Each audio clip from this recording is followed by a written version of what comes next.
नमस्कार। आदिकाल के प्रसिद्ध कवि हैं अमीर खुसरो। उनके संबंध में आज हम उनकी जो परिचय है वो देखेंगे। अमीर खुसरो, इनका जन्म, कुछ जो महत्वपूर्ण बिंदु हैं वो आपके सामने प्रस्तुत हैं, उन्हीं को समझाने का प्रयास रहेगा।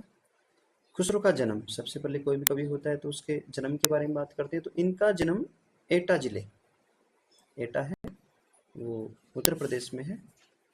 इनके पटियाली नामक कोई जगह है, वहाँ पे 1253 में हुआ था। तो पहली बात, इनके कोई भी कवि होता है उसके जन्म के संबंध में आती है तो आप याद रखेंगे कि एटा जिले में उत्तर प्रदेश में इनका जन्म 1253 ईस्वी में हुआ था। अब कई जगह इसका ये भी होता है कि जैसे आचार्य शुक्ल जी हैं 1255 बताते हैं, या कुछ विद्वान, ज़्यादातर की जो राय है वही यहाँ पे शामिल की गई है। तो ज़्यादातर विद्वानों की राय 1253 ये है। तो और सामान्यतः ये वास्तविक ही बैठता है, क्योंकि जो सुल्तान थे उन्हीं के समांतर ये थे गयासुद्दीन तुगलक। तो 1253 ही ज़्यादा प्रामाणिक है। बचन सिंह ने भी यही मानी है। दूसरी बात आती है इनके नामकरण के संबंध में। अमीर खुसरो का वास्तविक नाम अबुल हसन था। अब अबुल हसन इसका मूल नाम था। अब बात आती है कि अमीर खुसरो अपन पढ़ते हैं, तो अमीर खुसरो में कहते हैं कि जो अमीर है ये इनकी उपाधि थी, अमीर उपाधि थी, और खुसरो इनका उपनाम था। तो इस आधार पे इसका नाम जो है वो हो गया अमीर खुसरो। गयासुद्दीन तुगलक ने इनको ये उपाधि दी थी अमीर नाम से, और खुसरो इनका उपनाम था। हालांकि खुद जो है ये सुल्तान नाम से, उपनाम से रचनाएं लिखते थे। खुसरो के गुरु, जो तीसरा बिंदु है, अमीर खुसरो निजामुद्दीन औलिया के शिष्य थे। ये जो भारत में जो चिश्ती परंपरा में संत हुए हैं तो इनके ये शिष्य थे अबुल हसन यानी अमीर खुसरो। तो कई बार ऐसे सामान्य प्रश्न भी बन जाते हैं कि अमीर खुसरो के गुरु का क्या नाम था, तो आप ध्यान रखेंगे निजामुद्दीन औलिया। खुसरो फारसी के श्रेष्ठ कवि थे। उनका खुद का दावा था कि वे फारसी कवि जामी के समकक्ष थे। वे ईरान और भारत के फारसी में लिखने वाले चोटी के कवियों में एक थे। यानी जैसे आगे हम पढ़ेंगे कि खड़ी बोली के प्रथम जो आदि कवि हैं वो अमीर खुसरो माने गए हैं, लेकिन ये फारसी के भी श्रेष्ठ कवियों में ये माने गए हैं। आदिकाल में खड़ी बोली को काव्य की भाषा बनाने वाले वे पहले कवि थे। रामकुमार वर्मा ने जो ऐसा नीचे वाली पंक्ति में लिख रखा है कि इनको आदिकाल का में जो है अवधि का प्रथम कवि कहा गया है। और ऐसा नहीं है कि खड़ी बोली में लिखा अवधि में नहीं, यानी इन्होंने खड़ी बोली में जो काव्य है वो शुरुआत अमीर खुसरो ने की थी। तो ये अपने को महत्वपूर्ण बात याद रखनी है कि आदिकाल में खड़ी बोली को काव्य की भाषा बनाने वाले पहले कवि अमीर खुसरो हैं, और डॉक्टर रामकुमार वर्मा ने इनको अवधि का प्रथम कवि भी कहा है। अगला बिंदु है, खुसरो को हिंदू इस्लामी समन्वित संस्कृति का प्रथम प्रतिनिधि कवि माना जाता है। जैसा इनके नाम में है कि ये मुस्लिम थे, और उस समय हिंदू मुस्लिम दोनों जो संस्कृतियां थी उनके समन्वयवादी ये माने गए हैं।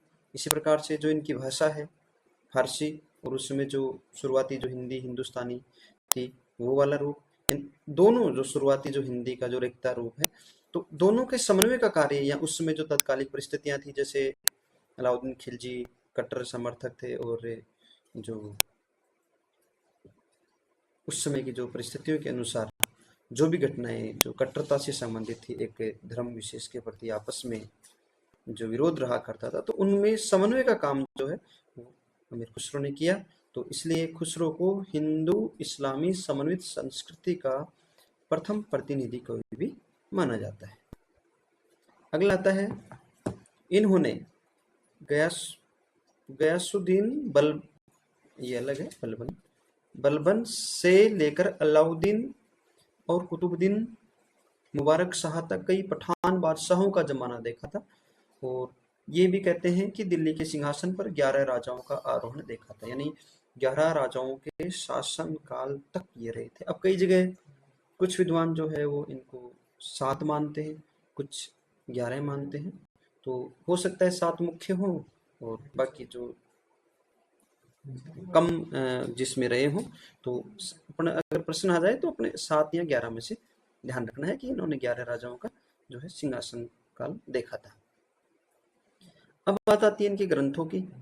तो अमीर खुसरो के द्वारा रचित लगभग 99, यहाँ पे 100 लिख रखा है, तो डॉक्टर नगेंद्र ने ऐसा लिखा है कि लगभग है, तो लगभग इसमें कुल संख्या जो है वो 99 मानी जाती है। तो जिसमें से अपने चूंकि बहुत से इन्होंने इतिहास से संबंधित जानकारी लिखी है, संगीत से संबंधित भी ग्रंथ लिखे हैं, तो अपने को सिर्फ हिंदी भाषा से संबंधित देखने हैं। तो हिंदी में इनके जो रचनाएं हैं वो मुख्य रूप से जो प्रसिद्ध हैं, खालिक बारी, ऐसे ही पहेलियाँ, मुकरियाँ, दो सुखने और गजल, ये प्रमुख रचना है। इनके बारे में अपन थोड़ा सा परिचय भी देख लेते हैं कि कौन कौन सी कृतियां। कुछ विद्वान कहेंगे कि 99 नहीं थी, सिर्फ इनकी तो 45 रचनाओं का परिचय ही जो है, जो कृतियां हैं वही पता चला है। तो जैसा भी हो, अपने ये मुख्य रूप से अपने हिंदी साहित्य में चलती हैं, खालिक बारी, पहेलियाँ, मुकरियाँ, दो सुखने और गजल। अब इनमें जो कई बार आजकल जो प्रश्न पूछने का जो चलन है वो रचनाओं के संबंधित पूछ लिया जाता है, क्योंकि जैसे आप पाठ्यक्रम में भी लिखा होता है कि प्रमुख रचनाएं एवं रचनाकार या प्रमुख रचनाकार एवं रचनाएं। तो आप इनके बारे में थोड़ी बहुत जानकारी आपको रखनी चाहिए। जैसे पहली रचना है खालिक बारी। तो खालिक बारी रचना एक शब्दकोश है जिसमें तुर्की, अरबी, फारसी, हिंदी भाषा के पर्यायवाची शब्दों को शामिल किया गया है। तो ये आप जानकर रखेंगे कि ये जो तुर्की के हैं, अरबी भाषा के हैं, फारसी भाषा के जो शब्द हैं, हिंदी के इनके जो समानार्थी शब्द हैं, इनको इसमें शामिल किया गया, इसलिए इसका नाम भी जो है शब्दकोश यहाँ पे लिख दिया। यह रचना गयासुद्दीन तुगलक के जो पुत्र थे उनको भाषा ज्ञान के देने के उद्देश्य से की गई थी। तो ये एक महत्वपूर्ण रचना है जिसमें खालिक बारी में इसमें जो है अमीर खुसरो ने तारीख, भक्ति या विचारधारा या धार्मिक मुद्दे जो हैं इनके ऊपर अपना व्याख्यान दिए हैं खालिक बारी रचना में। तो ये अपने को जानकारी रखनी है। दूसरी जो इनकी मुकरियों में है प्रसिद्ध है नूसिपहर। नूसिपी या नूसिपहर नाम ज़्यादा चलता है। तो इनकी नूसिपहर रचना में भारतीय बोलियों के संबंध में विस्तार से वर्णन किया गया है। कहते हैं कि इसमें 18 बोलियों का वर्णन है। तो मतलब आपको ये जानकारी रखनी है कि भारतीय जो भाषाएं हैं, जो बोलियां हैं, उनका विवरण जो है वो नूसिपहर रचना में मिलता है और शब्दकोश जो है वो किसमें है, खालिक बारी में। तो इतना तो आपको याद रखना चाहिए। अब अगला जो शुक्ल जी के जो किताब है हिंदी साहित्य का इतिहास, उसमें ये बड़ा प्रसिद्ध है और ये अपने को जानकारी रखनी चाहिए कि अमीर खुसरो की जो पहेलियां हैं और मुकरियां हैं उनमें उक्ति व चित्र की प्रधानता है, क्योंकि उस काल में मुख्य रूप से जो है मनोरंजन के लिए, और ये तो विशेष रूप से जो है लोगों के जो लोक जीवन से जुड़े हुए थे, तो ये मुख्य रूप से इनकी जो रचनाओं में और विशेष रूप से ये पहेलियों और मुकरियों के लिए प्रसिद्ध है। तो इनमें उक्ति व चित्र की प्रधानता मिलती है। अब इनकी रचनाओं के संकलन की अगर बात करें कि किसने किया संकलन, तो खुसरो की जो हिंदी रचना है इसका सबसे पहले संकलन जवाहर खुसरवी इस नाम से मौलाना रशीद अहमद सालम ने, इन्होंने सबसे पहले प्रकाशित करवाया था 1918 में। तो अपने को कम से कम ये तो जानकारी रखनी चाहिए कि प्रथम संकलन किस नाम से प्रकाशित हुआ, तो जवाहर खुसरवी नाम से ये संकलन प्रकाशित हुआ। दूसरा, जैसे डॉक्टर नगेंद्र की हिंदी साहित्य इतिहास में भी मिलेगा कि ये बड़े विनोदी और सहृदय व्यक्ति थे। कौन? अमीर खुसरो। कई बार ऐसी पंक्तियां आ जाती हैं कि वे बड़े विनोदी और सहृदय व्यक्ति थे, ऐसा कौन से कवि के संबंध में डॉक्टर नगेंद्र ने कहा है। तो जनजीवन के साथ घुल मिलकर काव्य रचना करने वाले कवियों में खुसरो का महत्वपूर्ण स्थान है। उन्होंने जनता के मनोरंजन के लिए पहेलियां और मुकरियां लिखी थी। तो ये आपको ध्यान रखनी चाहिए। ऐसे तो जैसे आप और देखेंगे रचनाएं, जैसे इनकी रचना दीवान खुसरो, जिसमें इनकी जो कविताएं हैं उनका संग्रह है, जिसमें भी सभी जो उर्दू, फारसी, संस्कृत, अरबी भाषा में जो लिखी हुई कविताएं हैं वो शामिल हैं।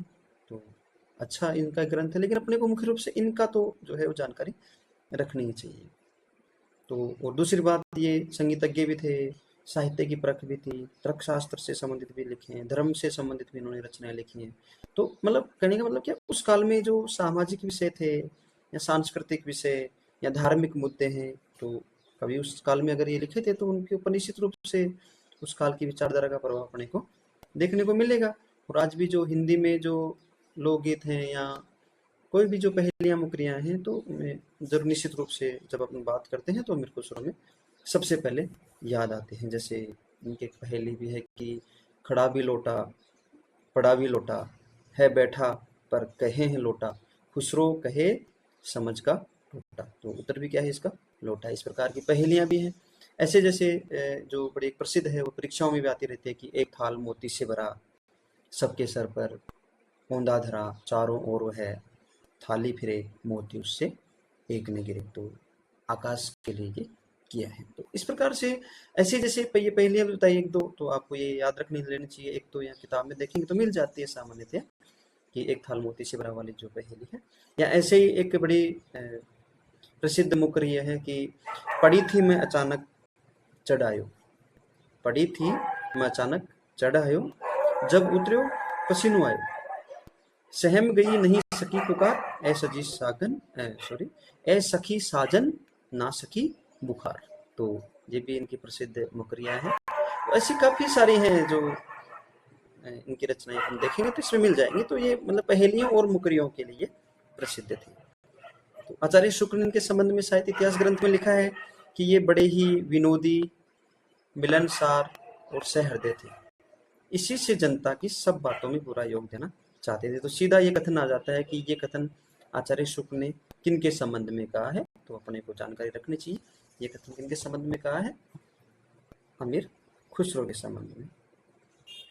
एक और बड़ा प्रसिद्ध कथन है, चूंकि इन्होंने लोक में जो जनता के मनोरंजन जो अभी बात कर रहे थे अपन, तो उसका लक्ष्य तो था ही। तो रामचंद्र शुक्ल ने इनके संबंध में बड़ा महत्वपूर्ण कथन है कि कबीर की अपेक्षा खुसरो का ध्यान बोलचाल की भाषा की ओर अधिक था। उसी प्रकार जैसे अंग्रेजों का ध्यान बोलचाल की भाषा की ओर अधिक रहता है, खुसरो का लक्ष्य जनता का मनोरंजन था। तो ये आप ध्यान रखेंगे कि इनकी जो लक्ष्य है वो मुख्य रूप से जनता का मनोरंजन करना था। तो जहाँ मनोरंजन के आदिकाल के अंदर जो आदिकाल के ऐसे कौन से कवि हैं जो मनोरंजन से युक्त रचनाएं लिखा करते थे, तो आप इसमें ये लिख देंगे अमीर खुसरो। दूसरी ओर एक और देखो, एक बड़ा ये एक कि ये एक और अलाउद्दीन की कट्टरता कि अतिशयोक्तिपूर्ण प्रशंसा करते थे, क्योंकि उसके जो आश्रय में रहा करते थे। तो दूसरी ओर सूफी फलसफे के प्रकाश में वीरानगी के सुल्तान पर मर्सिया पढ़ते थे। क्यों? क्योंकि उनके गुरु का नाम जैसे अभी ऊपर आया निजामुद्दीन औलिया थे, तो एक तरफ तो धार्मिक हो गया, दूसरी तरफ जो कट्टरतापन था अलाउद्दीन खिलजी में, तो ये एक मतलब दोनों के एक प्रकार से समन्वयवादी हो गए। तो उनके विरुद्ध भी ये लिखते थे कि देखो, एक बड़ा प्रसिद्ध इनका है कि मुल्क के दिल कर कर दी खरावज तेरे नाज, बैदरी वीरान सुल्तानी हनूज। इसका जो अर्थ भी नीचे लिख रखा है कि तूने हृदय के देश को अपनी नाज की तलवार से उजाड़ डाला, अभी इस वीराने में सुल्तान बनकर बैठा है। तो ये इनका एक जो अलाउद्दीन खिलजी को सुनाया करते थे। अमीर खुसरो को अपने आप में जो है वो हिंदवी पर गर्व था। इन्होंने हिंदी के लिए हिंदवी शब्द का प्रयोग किया है, ये आपको जानकारी रखना है।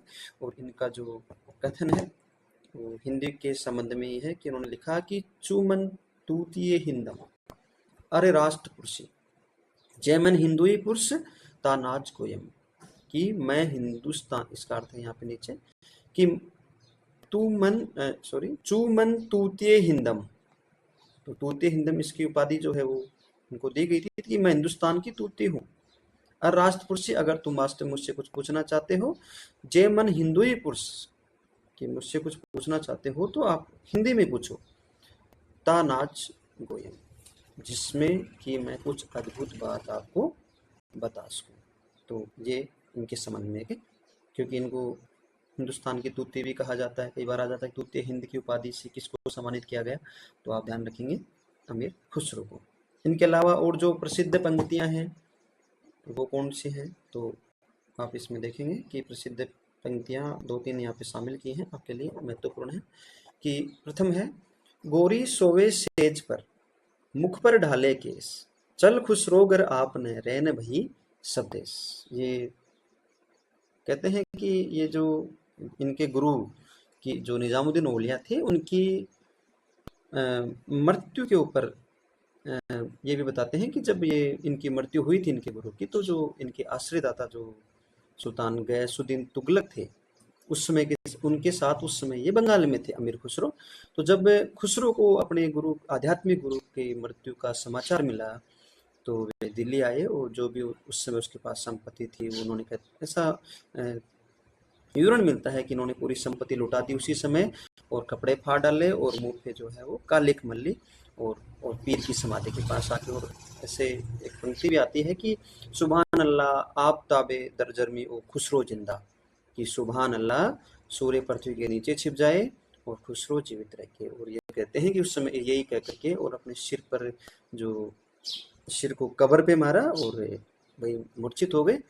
तो इसके बाद में ये दुआ पढ़ा, ऐसा है जो अपन किताबों में पढ़ते हैं। सामान्यतः सही भी है कि जब उनके गुरु की मृत्यु हुई तो ये इन्होंने कहा, क्योंकि ऐसा एक और घटना उस समय इतिहास में चलती है कि ये कहा करते थे कि भाई जो इनके गुरु थे निजामुद्दीन औलिया, वो कहते थे कि आप तो मेरी जिंदगी की प्रार्थना करो, क्यों? क्योंकि मेरे मृत्यु के बाद में तुम ज्यादा समय तक जीवित नहीं रहोगे, और लोगों को ये भी चाहिए कि मेरी बराबर में आपको जो है वो दफन करें। और सही भी है, क्योंकि कहते हैं कि निजामुद्दीन औलिया की मृत्यु के सिर्फ लगभग 6 माह बाद ही, यानी 1325 के लगभग, क्योंकि जन्म 1253 में हुआ और मृत्यु 1325 के लगभग हुई थी, तो उसी समय इनकी जो है वो निजामुद्दीन औलिया की मृत्यु हो, इसकी अमीर खुसरो की मृत्यु हो गई थी। और खुसरो जो इसकी कब्र थी, उनको उसके पास ही, औलिया की कब्र के पास में दफना दिया था। तो तब का ये जो प्रसिद्ध पंक्ति उस समय बोली थी कि गोरी सोवे सेज पर, जब निजामुद्दीन औलिया की मृत्यु हुई और जब वहां से आए बंगाल से लौट करके, तो ये उन्होंने बोला था। ऐसे ही कि गोरी सोवे सेज पर, मुख पे डाले केस, चल खुसरोगर आपने रैन भई सब देश। तो गोरी जो है यहाँ किसके लिए आया है? निजामुद्दीन औलिया के लिए। एक और 2 पंक्ति और है कि खुसरो रैन सुहाग की, जागी पी के संग, तन मेरा मन पीव का, दो भये एक रंग। तो ये भी इसी की पंक्ति है। एक और प्रसिद्ध है कि सजन सकारे जाएंगे, नैन मरेंगे रोए, विधना ऐसी रैन कर, भोर कभी न होए। ये प्रसिद्ध पंक्ति हैं जो विभिन्न प्रतियोगी परीक्षाओं में आई हुई है, उन्हीं को यहाँ पे शामिल किया है।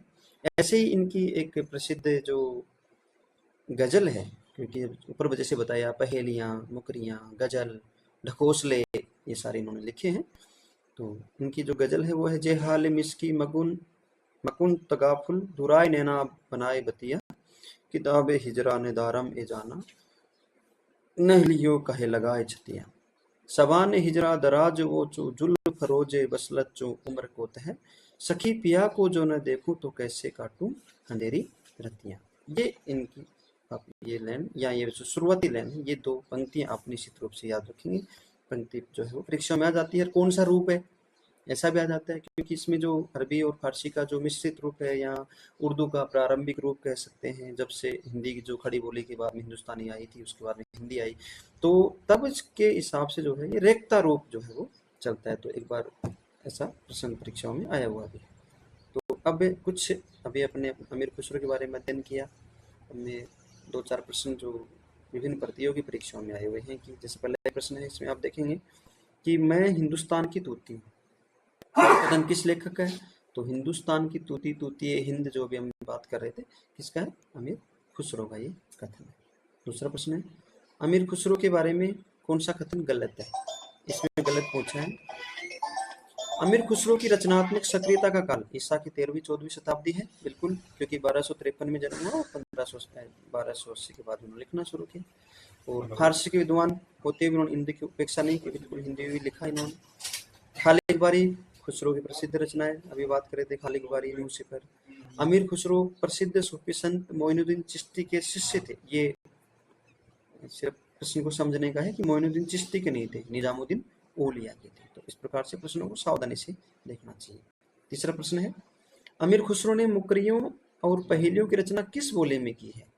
तो ये मुकरियाँ हैं और पहेलियाँ जो है वो खड़ी बोली में इनकी रचना की है।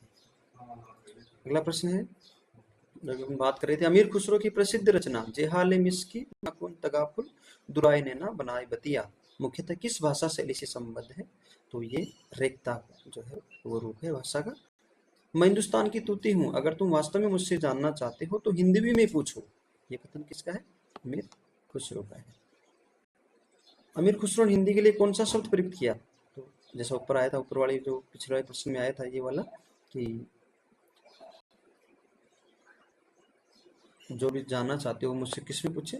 हिंदवी में। तो इसी का उत्तर यहाँ पे हो जाएगा। कौन सा शब्द प्रयुक्त किया था हिंदी के लिए? हिंदवी। एक और जो आचार्य शुक्ल या डॉक्टर नगेंद्र की किताबों में प्रश्न आने का जो चलन है वर्तमान में, तो ऐसे पंक्ति दे देंगे और उनमें पूछेंगे कि कौन सा कथन जो है वो आचार्य शुक्ल ने इनके बारे में कहा है या नहीं कहा है। तो इसमें अपन देखेंगे कौन सा असंगत है, यानी कौन सा कथन नहीं कहा। तो देखो, वे फारसी के बहुत अच्छे ग्रंथकार और अपने समय के नामी कवि थे, बिल्कुल थे, फारसी के भी थे और आदिकाल के जो प्रारंभिक रूप खड़ी बोली के आदि कवि भी माने जाते हैं। ये बड़े ही विनोदी और मिलनसार शहर थे, बिल्कुल जनता की जो मनोरंजन के लिए रचनाएं लिखते थे, तो ये भी था। इस इनमें उक्ति वैचित्र्य का नितांत अभाव था, ये नहीं था। पहले और मुकरे में तो जो है खूब पाई जाती है, तो ये वाला इसका जो है वो असंगत है। इनकी पहेलियां और मुकरियां प्रसिद्ध हैं, बिल्कुल प्रसिद्ध हैं। तो इस प्रकार से आप जो भी आपके पास पुस्तक उपलब्ध हो, साहित्य इतिहास के लिए थोड़ा सा विस्तृत देखने की जरूरत है। अगर आप एक दो बार दोहरान कर लेते हैं, या आप जैसे डॉक्टर नगेंद्र की पुस्तक, या अगर आप आरपीएससी परीक्षाओं की तैयारी कर रहे हैं तो डॉक्टर नगेंद्र या आचार्य रामचंद्र शुक्ल या हजारी प्रसाद द्विवेदी की हिंदी साहित्य को विकास, ये तो 3-4 किताबें हैं। अगर आप इसमें इनके बारे में देखेंगे और उनकी रचनाओं देखेंगे तो बड़ा आपको जो है अच्छा भी लगेगा और आप अमीर खुसरो को समझ भी पाएंगे। आप चाहें तो इसके डिस्क्रिप्शन में टेलीग्राम का लिंक है, उन्हें ज्वाइन कर सकते हैं। धन्यवाद।